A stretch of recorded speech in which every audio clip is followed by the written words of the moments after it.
Hickey, or Dr. H, as many of my students refer to me. I want to welcome you to another episode of the International Service Learning Experiential Medical Education Podcast. During each episode, I will be interviewing healthcare-focused students and faculty from high school to university that have had an opportunity to participate in an international service learning trip. Additionally, I will be discussing the benefits and challenges to international service with healthcare professionals that have served abroad, as well as industry leaders in healthcare, education, study abroad, spirituality, and those living in the countries being served. Well, I'm very excited today to have Leah with us, and just so people know, Leah and I have history. I think we've known each other for 3 or 4 years, I believe. Yes. I apologize. As I get older, the cobwebs are a little thicker, and I can't remember the timelines as well. But Leah's a veteran of service learning trips. She's a graduate of the University of South Carolina. She's got a great pathway ahead of her, and she'll be sharing some of that with us. But Leah, if you don't mind, just starting out, just tell us a little bit about yourself. You know, how did you come to the University of South Carolina? What was your major coming into the University of South Carolina? What was your intent? Were you pre-med, pre-PA, and did you follow through on that intent? Yeah. So I'm originally from Cincinnati, Ohio. I ultimately decided to go to the University of South Carolina, not really on a whim, but during spring break of my senior year, I toured both South Carolina and Ohio State in the same week, which I felt like really helped to see the schools back to back. And I decided to push myself outside of my comfort zone. I knew what I had at home, and a really close teacher of mine was like, you should leave if you can, just because you always know what you'll have here, but you'll never know if you don't leave it. And so that ultimately ended up pushing me to go to the University of South Carolina. I came in as an incoming freshman doing neuroscience as my major, and I ended up completing my neuroscience bachelor's degree in December of 2025 and a minor in medical humanities and culture, which was amazing. I knew that I was pre-health, and I knew that I wanted to do pre-med specifically, just based on the doctors and the formulative experiences that I've had in my past.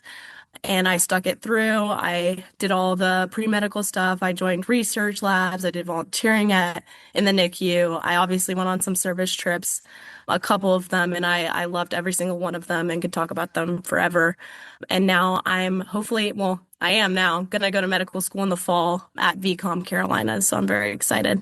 Well, thanks for sharing that, Leah. It's interesting that you toured both the school in Ohio and USC on spring break, and you picked USC. I imagine our spring break weather in South Carolina was much better than your spring break weather back home. Definitely. That's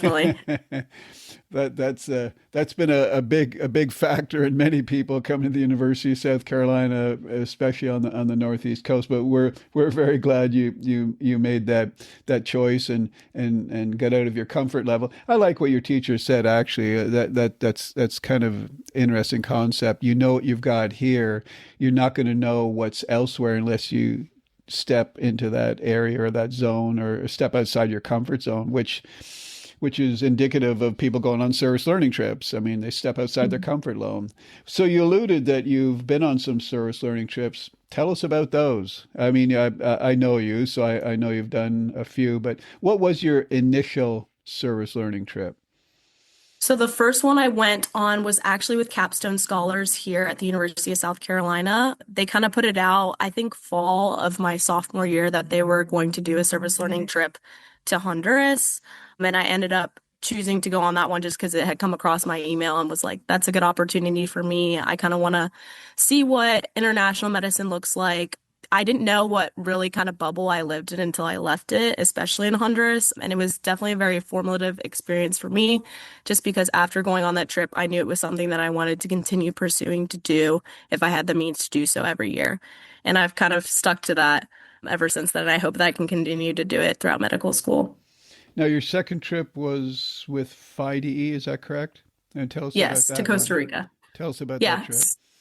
Yeah, so I went with a group of about 24, 25 students with Phi Delta Epsilon here at the University of South Carolina, which is a medical fraternity for anyone who doesn't know. and we went to Alajuela, Costa Rica.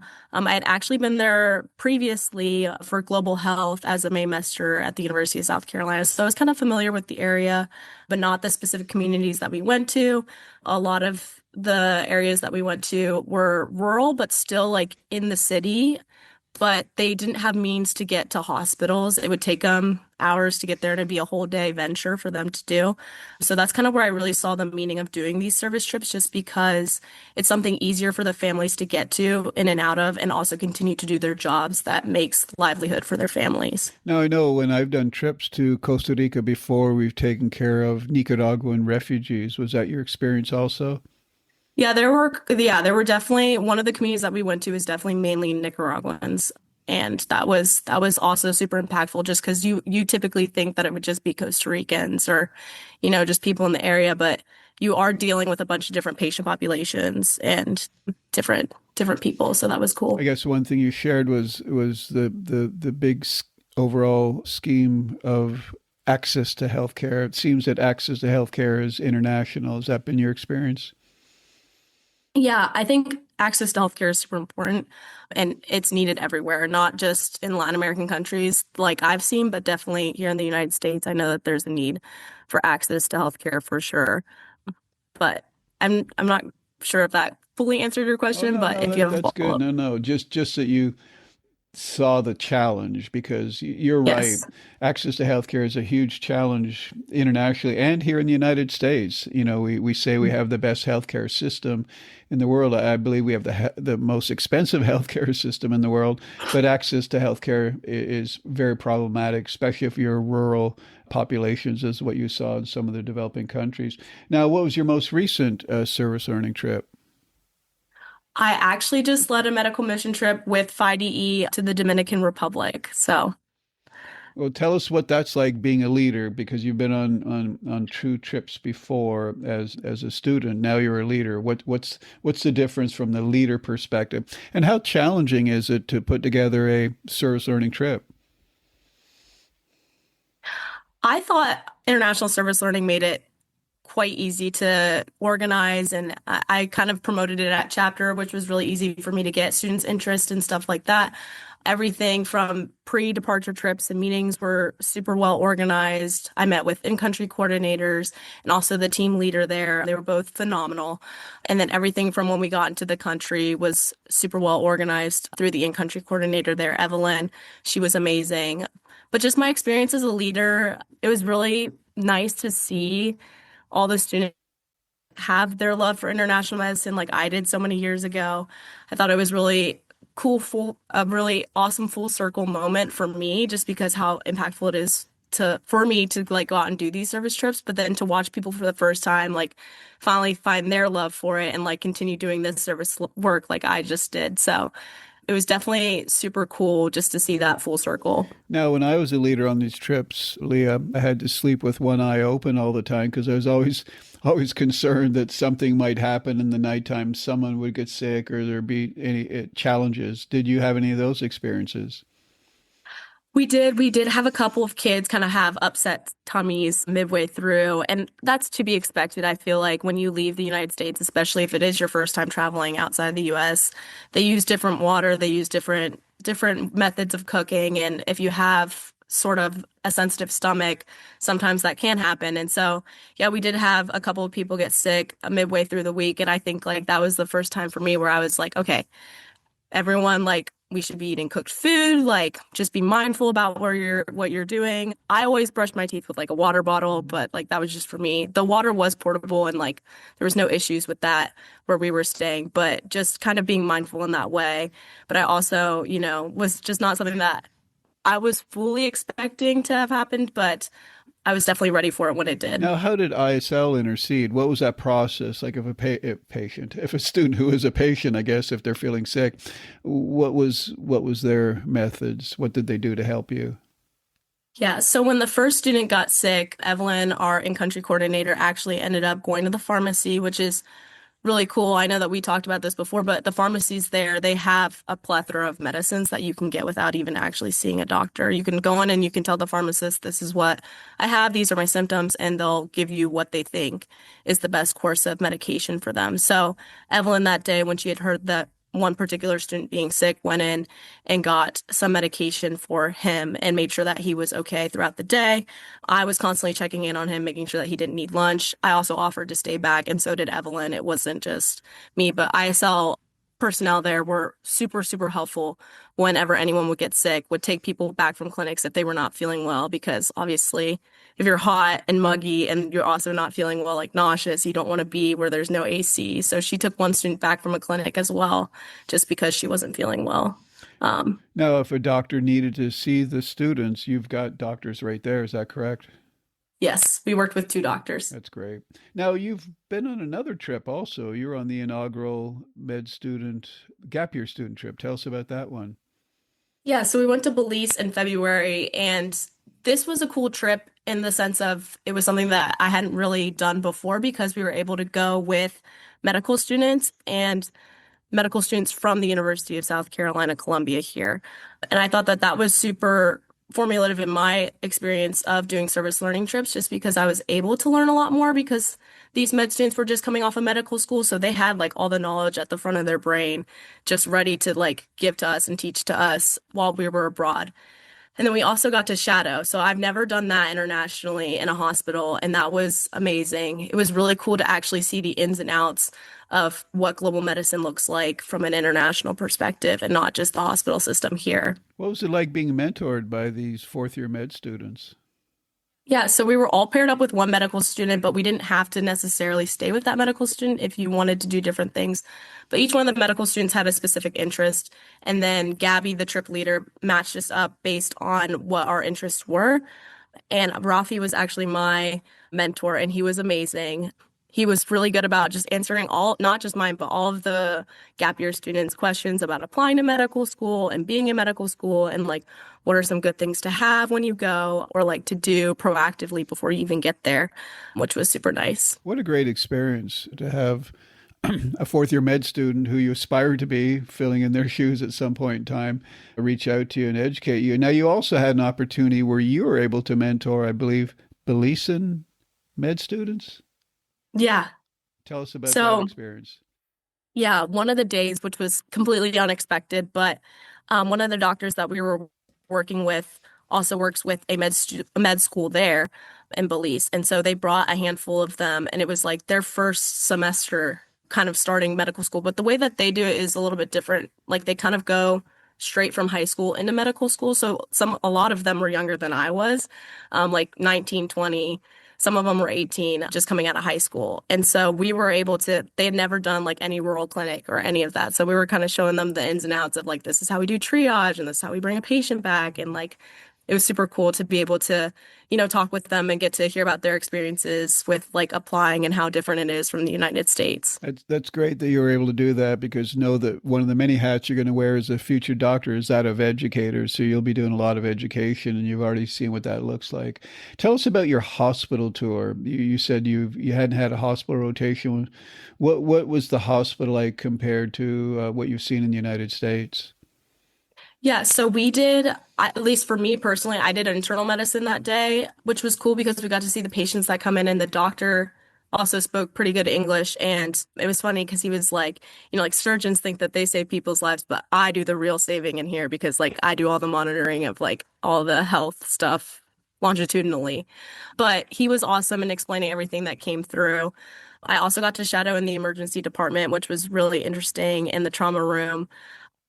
I think the most interesting thing that I saw that day was someone came in for a trauma case and their medications like aren't in the trauma room, but the emergency department is like a couple of feet away. And if they needed like medication like morphine or something like that for someone, they would have to run to a lockbox, unlock it with the key, and get the medication, and then run back to the trauma room with the medication. So it's not all right there, which was really surprising to me because I think like when I think of emergency or trauma and someone's coming in and they're in pain, you're not going to have that medication for them right away.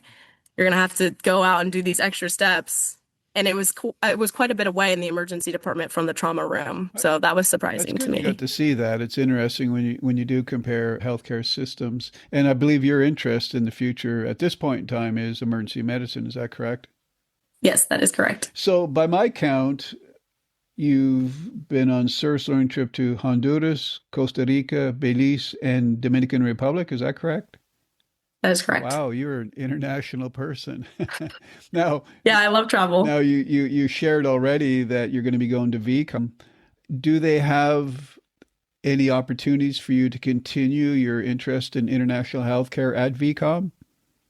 Yeah, so VCOM actually their mission is completely to make globally minded physicians, and part of that is international medicine. So they do like to go to places like the Dominican Republic and Honduras and other Latin American countries and be able to serve out there for a good bit of time. I do know that we have this thing called remediation week, which is after our blocks.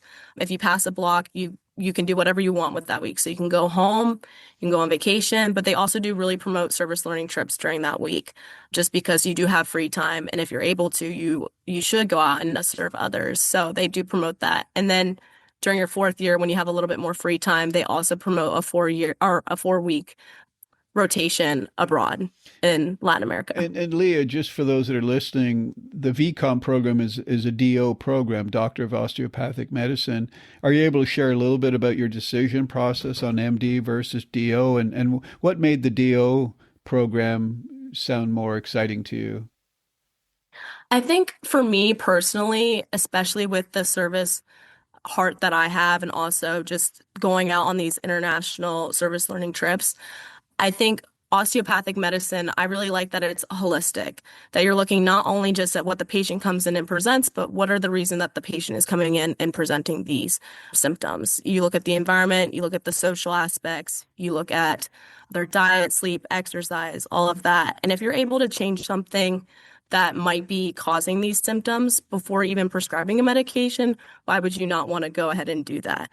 Just because things that come with medication are side effects and you just don't know how it's going to react with someone. And so I like that the holistic mindset of looking at mind, body, and spirit, but then also to the OMM component, which for those of you who don't know, it's osteopathic manipulative medicine, where we're kind of taught with our hands how to treat different musculoskeletal symptoms and stuff like that and work out some of the pains that you may be having with our hands. So I like that I'll always have my hands with me. And if I'm able to make someone better without anything else but just my hands, it's a good tool for me to have. Well, I hope after you're done school, you're going to be somewhere close because I've got this chronic neck pain that I could really use your your Yeah, hands on. can work it out. Yeah.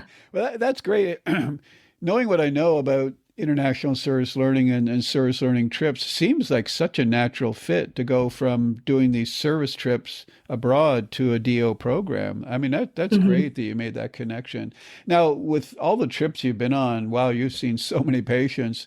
I mean, we could go on and on and on, but is there anyone or any situation that really lives with you that you can remember that made a difference in your life and you made a difference in their life? Yeah, I actually think the one that we went on to the Dominican a couple weeks ago, I think that I felt like I made the most impact on this patient's life. They came in and they had like your common like cold and flu symptoms, but it had been going on for weeks, getting worse at night, like weeks, like 8 weeks, like 2 months. It's been going on for a while. And the only thing that he said he had been treating it with was herbal tea. So a lot of the times in these Latin American communities, they'll use different like herbs and like different spices and stuff like that to see if they can help, get rid of whatever it is that they have. Obviously, the herbal tea wasn't helping. So that's why he came in to the clinic. And I felt like that was the first time that I was able to also make an impact on his life because we were able to prescribe medications and they treat based on symptom down there as well. So it's not like, oh, we're going to diagnose him with the common flu or common cold. Like it's like, oh, he has a cough. Oh, he has a headache. Like we're going to give him some Advil and like just like things like that. You'll treat based on symptom. And when we said that we were able to give him some medication that would help him, the smile on his face literally made like my entire week. It was the first time that I think I had actually noticed that I was making a difference in these people's lives and like one that I saw a direct result of. That's great that you're able to do that and to help them in that way. Now, do you really feel, I mean, you said you felt that that was the first time you've been on lots of trips. I'm sure you've really made a difference in a lot of people's lives. How do you feel that you made the most of a difference? Because, my challenge when I would go on my trips is the students would come in to see me a week or two after we got back, and they felt that the medications we prescribed, just as you indicated, or the treatments we rendered were done by now. It had been like 2 weeks since we left. What do you feel was most important in your interactions that was long lasting after you left? I 100% believe it was the education behind it. The doctors did an amazing job at educating the patients and how to stop this from recurring. Like we talked about with the pharmacies, you're able to get antibiotics over the counter. And if people think that they have a stuffy nose, they automatically think it's a bacterial infection and will take an antibiotic. Me and you both know that that can cause antibiotic resistance, and that's not a good thing long term for countries as a whole. So every time that patients would come through, doctors and us would educate the patient based on why this is bad to be doing. If you just have a stuffy nose and it hasn't been going on for a while, or you didn't see a doctor to go get an antibiotic, but 100% the education is something that sticks with the patient and that will remember that long term. How have your multiple trips internationally helped you with your future plans? How do you anticipate that you'll be using the experiences that you learned on these trips as a future healthcare provider?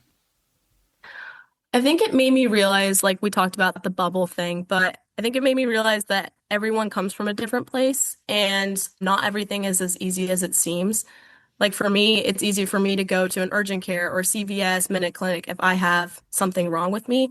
But like I said, these patients, they'll walk hours to go to a hospital and that'll take the whole day and they don't have the whole day to be wasting.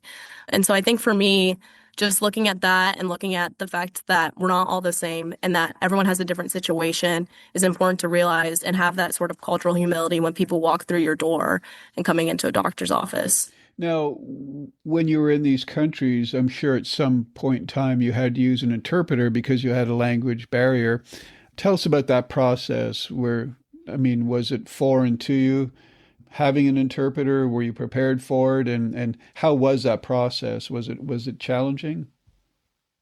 The interpreters were great that we had on every single trip that I've had. You get a sheet when you go on these trips to kind of speak a little bit of Spanish and, like practice because like that's important as well. That was one of the main reasons I wanted to go on these trips was to improve my medical Spanish. But it's always nice knowing that you have the interpreter there just because you're not fluent. And I feel like I would be doing the patient a disservice to act like I was and then wouldn't be getting all the correct information, especially because in different communities, they have different terms for what they use for different things. And it might be completely different from another community. And I would have no idea even if I did speak fluent Spanish, but only someone from that community would know. And so we had community healthcare workers a lot also do translating, and that was nice because they knew the patients. And so that helped with the patients being a little bit more open about their symptoms and what they were feeling. I'm glad that you shared that you wanted to reinforce or practice your medical Spanish because, as you know, moving forward, at some point in time, you're probably going to have a Hispanic patient somewhere in the healthcare setting. And even if you know a little bit, it goes a long way. And what is your level of Spanish right now? I would say that my mom's from Panama, so I've kind of grown up with a little bit of Spanish around me. But I would say that I can understand it pretty well. It's definitely gotten better since going on these service trips, especially my medical Spanish. Like I could always greet my patients and I could always say, "Hi, my name is so and so. I'm from the United States and I'm here to help you today. What brings you in?" But that being said, like I wouldn't know specific terms for specific things, but I definitely did learn a lot more being on these trips. Should students worry if they don't have any medical Spanish? Absolutely not. You're given a sheet, and we also do a Spanish lesson the week or the day, first day that we get there at orientation. We do a little Spanish class. Evelyn led it this year, and she was amazing at it. And we just kind of all like repeated, and we practiced with partners speaking Spanish before we even went into the clinics. But if you're also nervous about speaking Spanish, like you'll always have a translator there 100% of the time. Do you feel that your clinical skill sets and your comfort level with assessing patients has increased because of going on these trips? 100%. You're taking vitals with each patient and you're rotating between students so everyone gets a chance at doing it. We also did a skills clinic when we got there, and pre-departure, we also did a skills clinic with the School of Medicine in Columbia. I imagine going into med school, you're going to be so much further ahead than most of your colleagues because of the Mhm. fact that you've been able to do this. You're kind of sort of an ambassador for global health because of all your trips and of course because of your service heart. What do you believe is the most sustainable and impactful way that people can contribute to global health? I think the most sustainable way to contribute to global health, I think, would be going on these trips and supporting the staff down there and, continuing to do these trips because a lot of the times, like we go in for 1 week and then we'll leave, but like multiple groups are going in there and doing this throughout the year. And so like obviously that helps increase access, like we were talking about, where there's so much of a need for it, but also to advocating for resources down while you're in Latin America, but also here, just to be able to, have those community health workers go out to the community and see these patients every week, even though they're not able to get to the hospital. And just, healthcare policy is so important, especially in the global health realm, and just being able to advocate for your future patients. For students that are thinking about going on a trip that are listening and don't realize the value, what would you share with them? I know in my experience of doing this for almost 20 years, there have been a few that maybe have done it, I would hate to say, but I guess maybe for the wrong reason because it looks good on the resume. But what would you share as far as their concerns about language and culture and food and the cost? What would you share about the value of going on these trips? I think it is 110% worth it. I mean, I've obviously shared that it changed my life. And if I continue to have the means to do so, the money to do so, I will 110% be giving my money to it just because I believe in these programs so much. You get so much experience, not just through the patients, but also working with the doctors and working with local nurses and translators and just your team itself. You get so close going out there and you learn how to really work in a team even before going to medical school, which is really important. But I 110% believe stepping outside your comfort zone. And even though you may be a little scared to do it, it's super important to go do. And like I said, I went on one and I've been on 3 others, and I continue to want to go on these trips just because I believe in them so much. And it really shows out, especially like through past interview season. I was able to talk about these service trips, and like I've had interviewers comment and say, I know that this is important to you just based on how your face lights up. And I feel like people that go into it for the wrong reasons, you can automatically tell like they weren't in it for the right reasons. So. I agree with you, Leah. I've seen many personal statements of students that are going to med school, and when they note their experience internationally, it really makes them stand out. And it's their passion that makes them stand out. And for those, as you say, that are doing it for the right reason, yeah, that's great. And I appreciate you sharing that. What a wonderful opportunity that you've had. Hopefully other people will be able to share that experience by going on these trips. I'm really glad that you brought up the teamwork aspect and working with healthcare teams. And when I started this 20 years ago, I intentionally put together pre-med, pre-PA, pre-pharmacy, pre-OT, PT students together to go as undergrads because my thought process at the time was if I can get you to work together as undergrads as a team, after you go to grad school, we throw you in a hospital. Hopefully you'll be able to function better as a team at that point too. And you've already had that team experience, which is great. Well, Leah, thank you so much for sharing your experiences. We could go on and on and on because of all your experience, but I think you really hit the nail on the head about service and service heart. What your teacher told you in high school has resonated through your life. Step out of your comfort zone. You already know what you've got here. You don't know what's there, so why not go there and experience it? Perfect message to send to those listening. Thank you so much for your time. Thank you for having me. My pleasure. I want to sincerely thank our guest Leah for her willingness to join us on the International Service Learning Experiential Medical Education podcast. But most importantly, I want to thank Leah for the passion that she has shared with us. Leah is a great ambassador for international service learning, and I'm hopeful that by sharing the details from her service learning trips, that she will inspire other students to step out of their comfort zones to pursue similar opportunities.